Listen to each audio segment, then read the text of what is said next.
AITA for dismissing my dad's attempt at reconciliation with That Horse Is Dead. My mom and dad married young and had 6 kids close in age. The longest gap between us is 27 months. My dad found a job that paid well, but he was only home for 2 weeks every 3 months or so. When he was home, he'd sometimes show interest in us, but mostly he'd be sleeping or watching TV. One night while he was gone for work, we were staying with our aunt since my mom had to work. The whole neighborhood broke into our house, completely destroying and stealing everything. My mom took the cops to our neighbors' homes, pointed out who took what, and said she wouldn't be the only one in trouble. She called my dad and begged him to come home, but he refused. After that, we didn't see him for about a year and a half. When he did show up, it was sporadic, anywhere from 10 months to 2 years apart, and only for a few minutes. He always came when my mom wasn't around. When I turned 14, he started coming around more often, spending an hour or two with us every couple of months. He constantly brought up us living with him. At 15, I moved in, and everything went downhill fast. He started mentally and verbally attacking my looks and body. He talked about women like they should always submit. He'd give me things only to take them back. He gave me an allowance but got mad if I spent it. He complained I didn't talk to him enough, but when I did, he'd give one-word answers. Then I found damning evidence on his computer about his mistreatment of my mom. I was a busy kid. Sports, clubs, theater, student council, prom, homecoming committee. When homecoming came around, I asked if I could go. He agreed and was reminded weekly. The night of, as my date arrived, he pulled me aside and said I couldn't go because I had to help him pack and move. I was blindsided. What move? Why wait until homecoming night? We argued and I offered to come straight home after the dance instead of spending the night with friends. He was annoyed but agreed. The dance ended at 9. I got home at 9:45.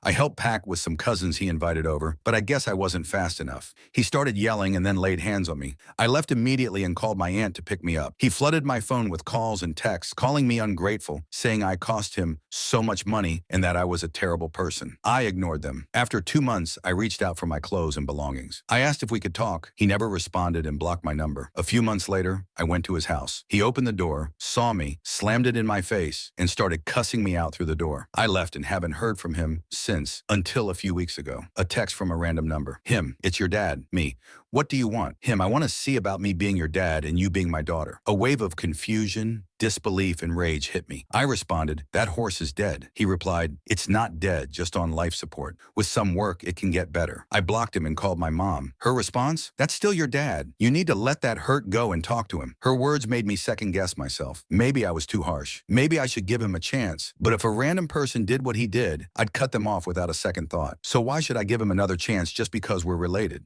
Why should I do the work when he refused to meet me halfway? Why do I feel like the bad guy for protecting my mental well-being? Why is it okay for him to mistreat everyone, but only when he's ready, it's supposed to be resolved? Should I listen to my mom and talk to him anyway? AITA?